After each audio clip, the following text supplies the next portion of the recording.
We are very pleased tonight to have in attendance members of the Cummins Engine Foundation, T. Randall Tucker, Richard Stoner, Dick Joseph, and Mr. and Mrs. Miller.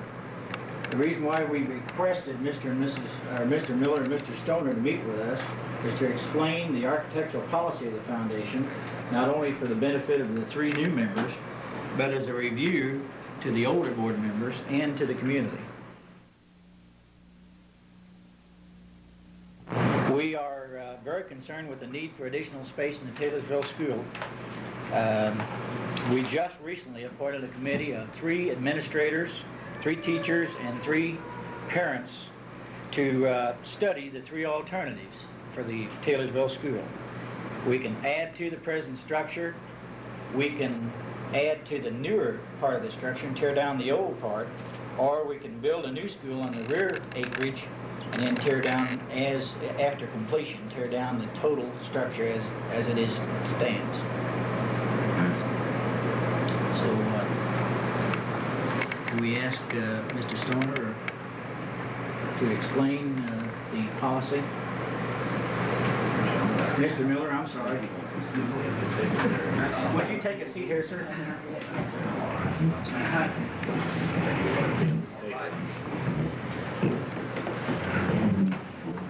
Famous hot seat.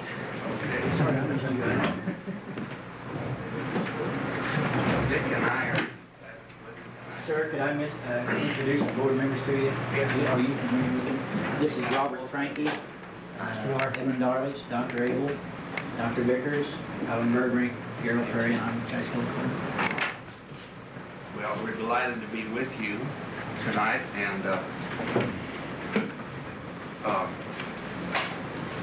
I think that each time a school board has asked us to come, we've made it clear at the beginning that this is not a program that we urge ourselves. It's one that's available, and the final judgment always whether to accept it or not is that of the board, because they have the responsibility for providing quality education in the community and deciding how to do that. As far as Cummins is concerned, there are enormous amount of claims on its contributions both in this city and others. And we'll put the money to good use maybe here or somewhere else. But I just wanted to make that explanation to the start, because if I describe our interest in the program and why we think it's worth offering, I wouldn't want you to think I'm trying to sell anything, because that's just one point of view of one group of citizens. I think from our point of view, it's better to start back a little bit and say, why do we think it's a good thing to do at all? Over the past 20 years, we have put $2.25 million in this. We're a publicly owned concern, and if you take $2.25 million of shareholders' money and put it in a school system, you better have very good reasons for that. Now, our reasons goes back to our basic object as a company. We compete on a worldwide basis nowadays with very formidable competitors, the best in the world. And our headquarters is here in Columbus.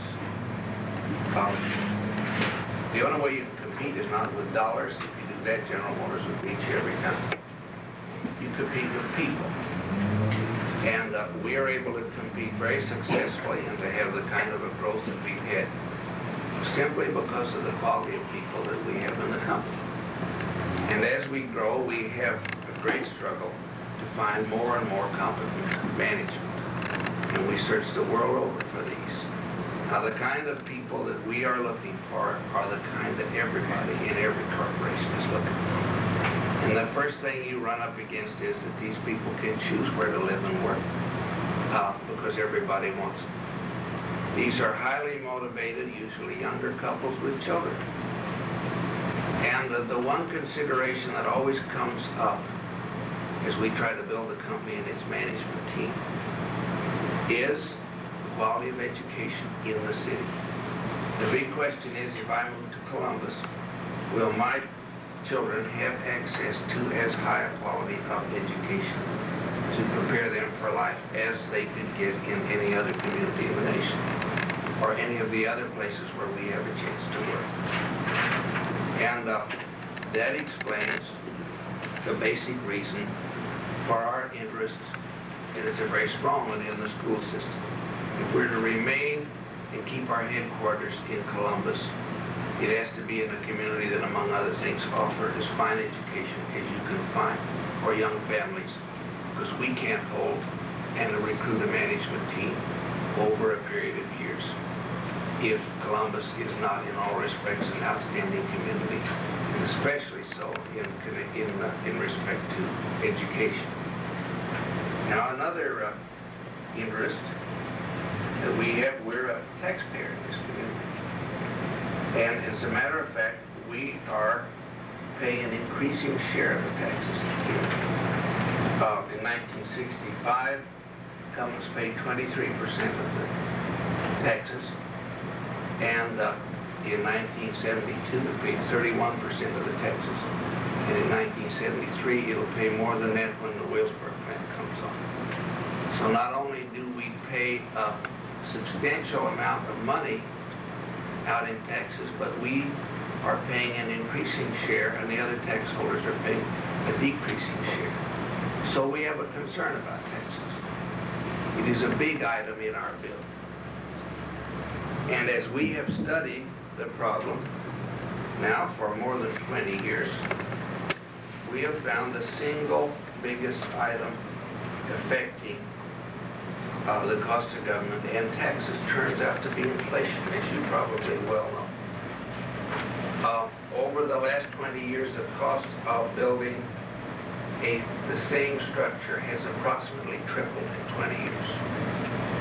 And it's interesting to see how these construction costs are growing. The average rate of increase in building construction for the past 20 years is 5% per year. For the last 10 years, it's 6.9% a year.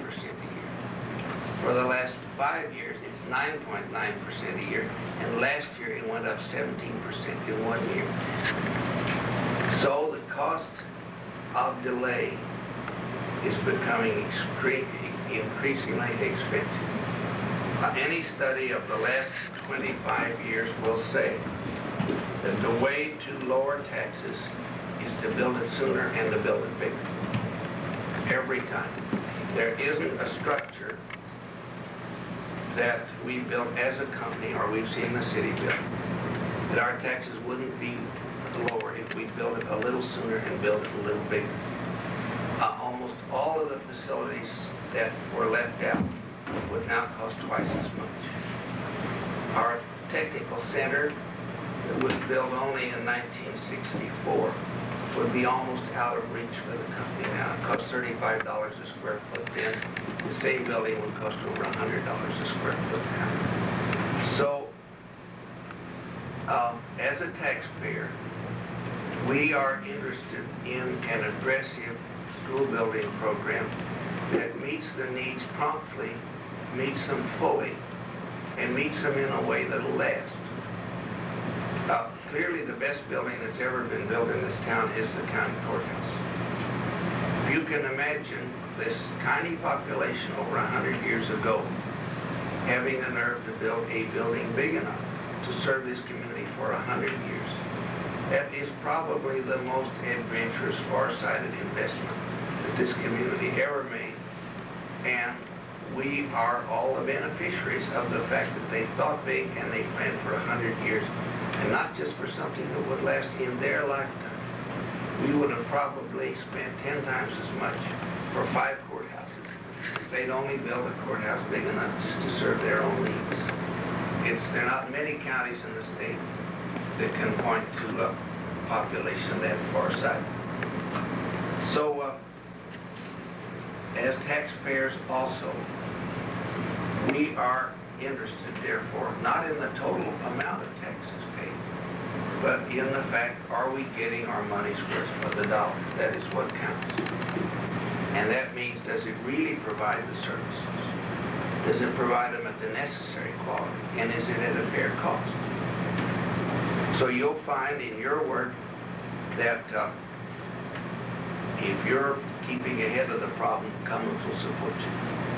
And we'll speak on your behalf because we think this is the way to serve the community well and to keep taxes down over the long period of time. Now, why interested in school buildings, apart from this factor of inflation and cost? Well, buildings are only part of a top-notch school system, and we know that. The curriculum, the administration, and above all, the teachers are what really makes a school. But a teacher can be impeded by a school building that won't work, or it can be helped by surroundings that really make learning a pleasure and an excitement for a kid. Because the experience that a child gets in his first days at school affect his whole attitude toward learning the rest of his life. And if to him that has been an exciting and pleasant experience, then he is more apt to be a learner as long as he lives. We think that outstanding facilities, we've heard, helps to attract the best teachers and make Columbus a preferred place to come to. And it certainly helps the industries in Columbus attract the kind of management that they want. So it was with this background in mind that we laid out the program. Now, Dick has some copies of, I think, one of the first letters that we wrote about 12 years ago, and I thought I'd just take you through a couple of pages of it, because in a sense, in essence, this is what the program still is. We start at the bottom. The program which comes off this If you'll turn to the third page of yours, Jackson. Which one? Yeah, One I can get in all right. We'll start at the bottom here of this one. The proposal is to contribute to the school board the amount of the architect's fee on each new building, provided one that the architect selected for each new building be one not previously chosen. We thought it was better to have many solutions rather than just the benefit of one model. Second, we thought that the best buildings will come from placing at the disposal of the school board and the school administration the very best minds in building that there are in the country. So the second item was that the architect be selected by the school board from a panel of at least 6 first-rank American architects, prepared and submitted by this interested panel. And new lists have been submitted each time. Now we proposed that for this reason, that we wanted to remove ourselves completely from any decisions. We do not take, we think it's important that the whole responsibility be in the hands of the school board. So we have never named an architect to this list. We picked 2 people who are senior architects who named the panel. We have never interviewed them. We have never looked at plans. We've never looked at proposals. The selection of the architect is entirely up to the school board, and Cummins neither knows who they will be nor talks to them. And we think this is important to emphasize that the total responsibility remains with the board. Third, the architect ought to have the responsibility for a total design. And that is designing the building, recommending landscape, locating on the site, and recommending all interior furnishings so that the building, as it finally is determined on by the board, the administration, and the architect, serves the total needs of the children. Third, number 4, the architect should have the responsibility for designing outside areas as part of the total concept under the Park School Cooperative Plan. Item number 5, additions to existing buildings be designed by the architect who designed the original building. The fee for this handled in the normal manner not covered by these. And item number 6, the architect be required by the board, as would normally be the case, to work within the total budget determined and agreed upon by the board. I think that over the period of years of this program, the school board and administration have performed absolutely outstanding. They have worked very aggressively with architects to make sure that the building A, served the purpose, and B, came within the budget. And my experience in building and working with architects is that the client is equally responsible with the architect for a good building, and it's hard to have a good building unless each of them work very hard and are totally frank with each other. And this board, I think, has had an outstanding record of being a model client, and that is working aggressively with the architect to hold a purpose and stay within the budget. And in that sense, it's better than most any board that I know of. It's been a very constructive relationship. Item number 7, I think, is a very important one, and that is architect chosen should be chosen sufficiently in advance to give him a period of at least 12 months' time within which to plan, design, and make working drawings. The real way to make mistakes in a building, in our experience, is to rush the planning and the conceptual stage. It doesn't cost very much to tear up a sheet of paper and make a new design and do it over. It costs an awful lot to tear down a wall or alter a building if it isn't right. So I couldn't, no matter whether you accept this program or some other, I would urge you, as a person that's built over a good many years, never short circuit the planning time. Always take plenty of time to do that, bearing in mind that you can make changes then that you can't make later. Item number 8, that they exercise a standard AIA contract. Item number 9, I think, has now been changed because the AIA reimbursement for expenses and the fee schedule has been raised since 1961. And our recommendation is that they be paid on, and our contribution program is based on paying them on the current authorized rates, which all architects charge. On this final page, back in 1961, it said that our feeling was that such a plan would not increase the costs of new buildings, might reduce them. I believe the actual results over 20 years have been that these buildings have come in about on the average of Indiana school buildings on an adjusted square foot or a pupil basis. There have been some variations, some have been relatively inexpensive and some expensive. I think Lincoln and Jefferson were the two most expensive. Jefferson was not in the program, Lincoln was. But Lincoln was a small school in a very congested area. On the other hand, I understand some of your new buildings on an adjusted area are some of the lowest costs that have been built. We felt that the quality of the buildings and the quality of the design might mean that they would be useful school buildings probably one generation longer than would be the case if they were either less well built or less well planned. Any of the architects that I've talked to after a building experience in Columbus is very high in praise of their contact with the teachers, administrators, and the board, and the creative thinking that they've received there.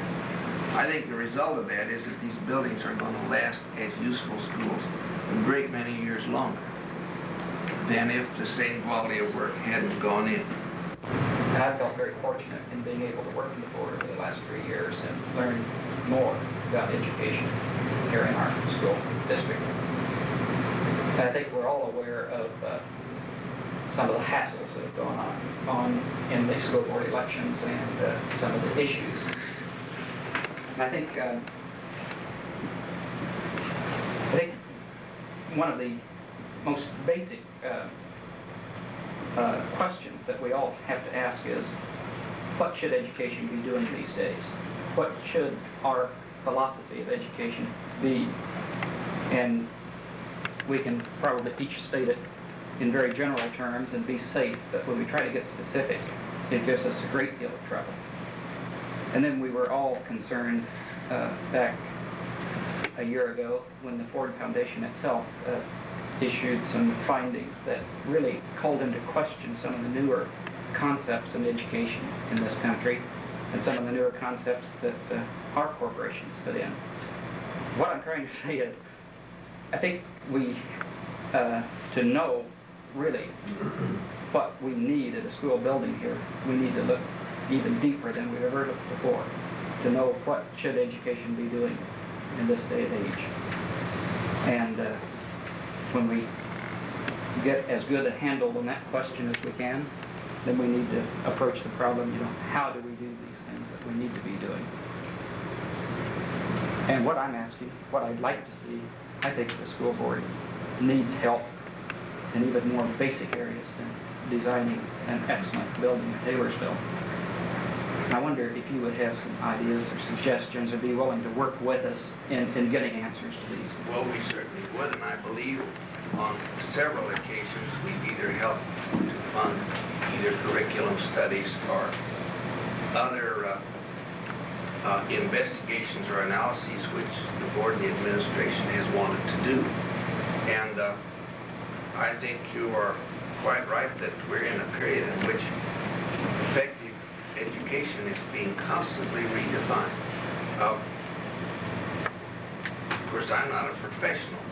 The only claims I could make is to be that I watch it.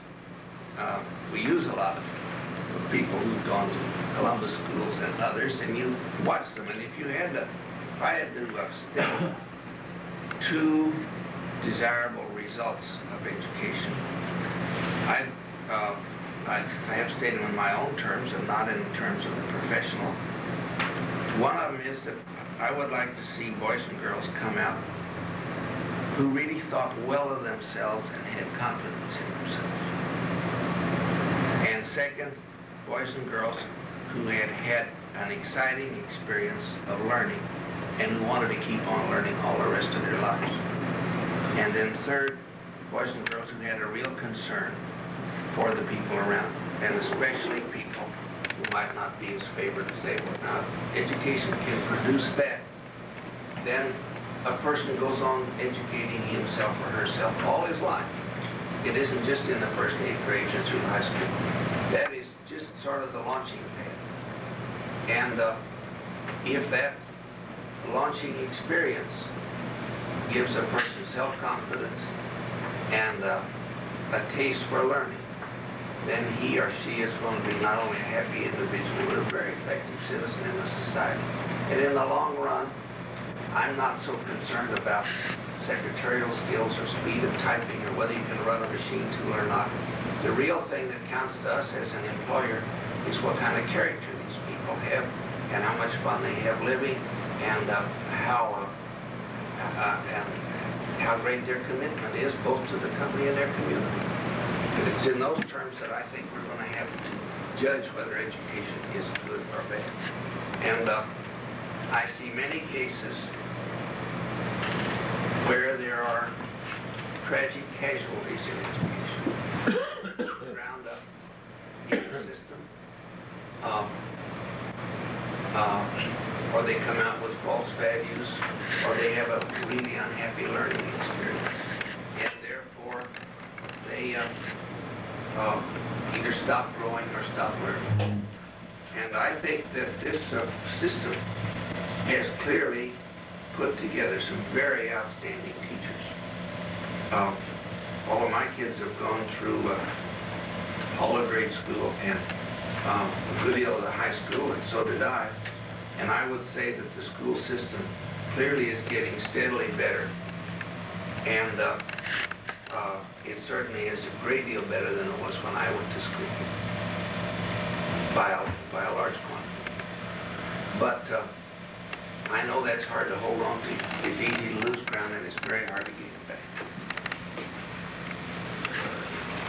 But as an employer, we aren't looking for skills. We're looking for mature, well-adjusted, happy, productive human beings, because we can give them specific skills. And we're not looking for I mean, if this public school system could accomplish that, I just don't see how it could be. Now, Mr. Miller, you're saying that you would prefer to have happy, well-adjusted people than to have people that are trained in a... No, you can train them. If they are confident, good learners, why, you can always train them. They'll absorb training right away. But a person who has lost confidence in himself, no matter how many words a minute he can type, he's a limited, ineffective employee. The big problem in a business is to get people who can identify with the whole business, understand its purpose, and work for the accomplishment of the whole, not merely themselves. And this is more important than skills. You got to have skills too, but any such person who has personal self-confidence, concern for others, and likes to learn can pick up skills in a very short period of time. It's really, I heard the other day, it's amazing how rapidly a graduate of Columbus High School can become an effective machine operator at companies. Very short space of time. And probably this relates to his learning experience quite apart from shop, or in addition to shop.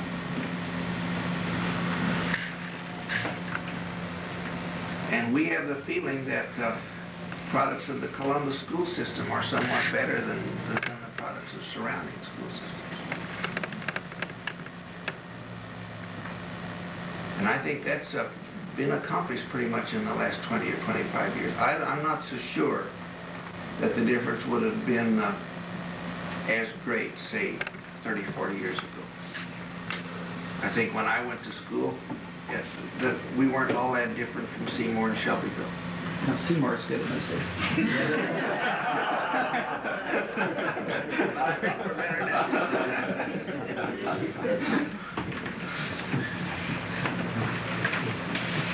Are there any questions?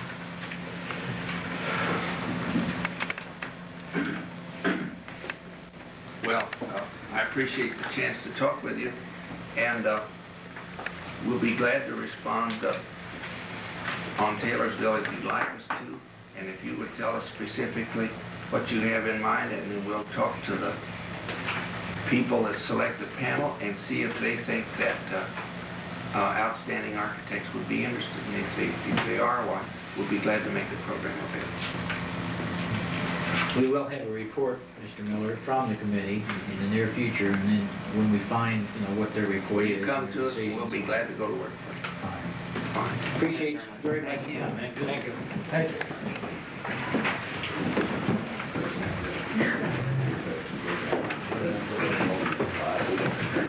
A response, but if we're successful in helping people that we think are going to do the job, you'll begin to see that the overall quality of the Congress of the United States or state legislature or whatever is improved simply because of the larger numbers of people coming in. We don't have any agenda of things that we think they should be dealing with. We're just saying that we know that if you put a good man in that spot, he'll be reelected because the people will know. Mm-hmm. And Do you have any agenda of things that they shouldn't be dealing with? I mean, sometimes people can be a little bit too reform-minded. And are there Well- some areas that you feel that these individuals that you would back would stay away from? No, not really. I think that we are obviously very concerned about the economy, and we're hoping that the Congress of the United States will deal with that rather immediately and perhaps rather drastically. So we were looking for people that perhaps didn't have their mind made up, but that had some idea and some understanding of what the issues were, because it seems to us that that's very basic and very fundamental, and if our economy fails, all the rest fails. And so we were conscious of that, but we didn't have strong views that either way that they should stay away from the economy or they should stay away from wage price controls or should be going one way or the other. All right, what about should they stay away from major increases in corporate taxes? We really didn't get into that, and I doubt seriously that we ever will with them. We'll say that we've helped elect quality, competent people who we trust that will get down there, and when the facts are before them, will make the right decisions. And we are not so presumptive to think that we have many of the answers, but if you can get the right people, they'll come up with the right solutions. So if one solution at this point in time were to say increase corporate taxes to the point where it might even be, I suppose, harmful to the corporations, do you think these individuals would feel reluctant to do that since they received corporate funds? They really didn't receive corporate funds as such. They received funds, in fact, that's a violation of law, but they received funds from a member of a corporation, an individual. And I would guess that what you earn by a contribution, at least if you have an idea, you're likely to get a hearing. But I doubt that very seriously that in deliberations about whether to raise corporate taxes or not, that a $500 contribution would have very much influence. It's going to be that great. It seems like a great deal of money, but right. I think the amount of money that you have to spend for campaigns is so great that... You've been around this process for a long time.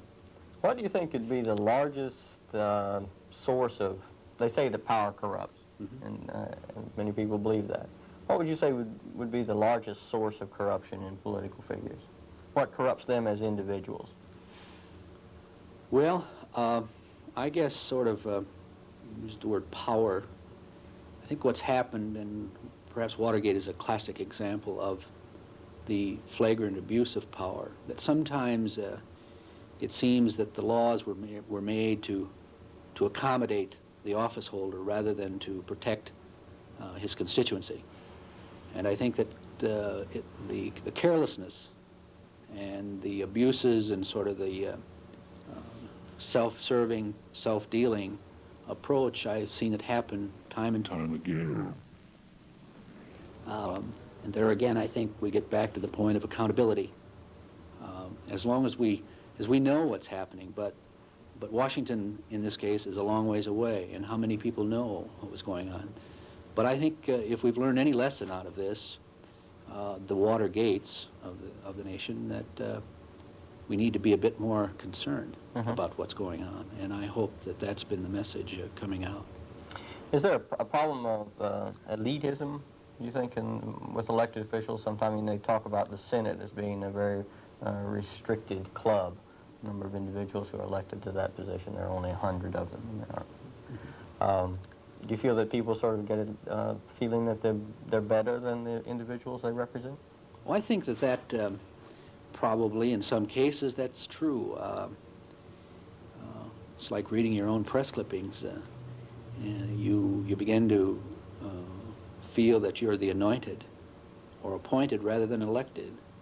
And I think it's a very easy thing to fall into, that somehow this system was devised so that I could hold this position rather than serve in this position. And I think it's a pitfall that obviously does happen. But generally, the kind of people that I have met in serving in public life are just really quality people, and that the majority of them are very, very alert to their constituents. We're very fortunate this part of the state. We've got in my opinion, a very responsive congressman. We've elected some new people at the local level, and I'm sure that the kind of people we're running, we're going to have good government. And I think that they're the kind of people I'm trying to Yeah, what I hear you saying here is perhaps that maybe some people have a sort of stereotyped image of a political figure that isn't quite accurate, that isn't quite fair, that there are a number of good people, hardworking people, who are trying to do things and solve problems, and who respect their constituency. But at the same time, then there's another group of powerful individuals who don't respect it. Is there a division between, say, the legislative body and something like an executive branch, where you have a number of appointed officials who aren't directly responsible to a voter? Well, I think the more responsible that you are, the more accountable you are if you have to run. That seems to me to be the best test and the best way in which to control it. Appointed officials, in many instances, don't have to account, but I think the check and the balance is still that if a governor appoints a particular cabinet member or a member of his administration, the administration is held accountable for the actions of that particular cabinet member. And the people still have an opportunity to say yes or no when the governor himself comes up for re-election. And that seems a rather diffused way in which to get at it. But I think the system works. I think it has its problems. I think that there are people serving in public life that shouldn't be in public life, ranging from the kind of people that on Adam Clayton Powell to what we've now seen in Watergate. But I think they are the exception. But I hope that we are more vigilant, and the American people recognize that there's a great deal at stake. And these spots are, whether they be in the legislature or in Washington, are extremely important. Can we go back for just a moment to the campaign contributions? How much money are we talking about? Their total amount that the Miller family gave this year to groups, some generally bipartisan groups that are working in public policy matters, and to candidates all across the country in some 66 races, about $116,000. The largest single contribution was a $3,000 gift from Mr. Miller and a $3,000 contribution from his sister to a United States Senate candidate in Iowa, John Culver, who was elected. And there was a case of where, in our opinion, clearly the best man, and we felt we knew a little more about that race. But generally the contributions ranged in the range from $500 to $1,000 in some 66 races. Are these campaigns sought? These contributions, these contributions sought? Generally they are, because of the Irwin Miller's exposure in world events and so forth, that I guess he's on everyone's mailing list. And so our job is, in this case, we looked at all 435 congressional races. And we looked at all of the Senate races were up, and we looked at most of the governors that were running, and a great deal of mail and information and so forth, and we had to send people to find out what some of these races were. And the job was sort of sorting out, and with the amount of money that was available to do this kind of thing, was to find the best place for it and try to respond to those that seemed to us to be most deserving. And so that's... Would you favor a system whereby all campaigns are financed through tax monies and all candidates are given the same amount? No, I wouldn't, Don. I think that the system works best when people feel that they have a commitment and are really involved. I think funds to, and a good many of my friends disagree with my position on this, but I think that government funds, or tax money, it seems to me, to give an equal amount, give an edge to an incumbent, simply because he's there and he has the free mail, the franking purpose or privilege that he has, and if you give equal amounts of money, chances are you're going to sort of cement the incumbent.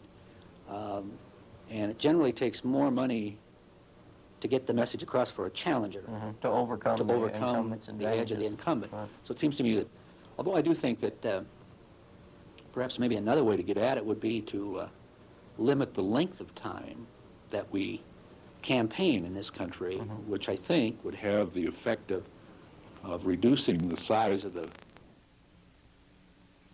pot that's needed to campaign. Plus, I think we really need to strengthen the disclosure laws of where the money comes from and how it was spent.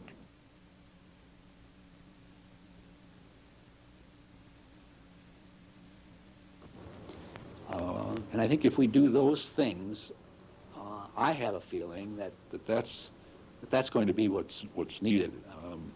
I really hesitate to see government get into the... Take over that aspect right. as well. It seems to me we have a bureaucracy now, and I'm not sure that I want to add to it. I was going to say that if the monies were always there, then there would probably be a large business built around campaigns, and people, I'm sure there already is, at least to a certain extent. Do you find that most or a lot of candidates have volunteer organizations, or do they turn a lot to professional campaigns?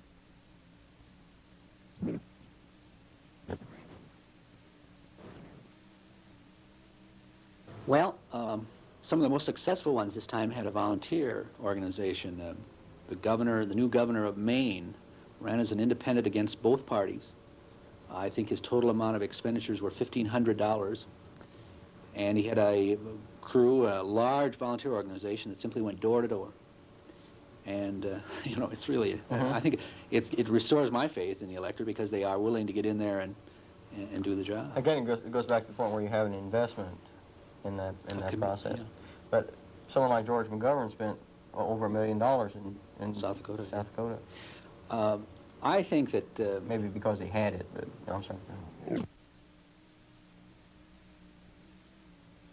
I think that's, I'm sure that probably the money was there for George McGovern, but I think that the heavy reliance on large amounts of money seems to me to at least inhibit, if not prohibit, a number of people running for public office. You either have to have money or you have to be able to get money. And for those few that won without it this time, they demonstrated that they had a very well-organized campaign, volunteers. I think that's what's, you know, I guess if we didn't have to spend so much money, it would seem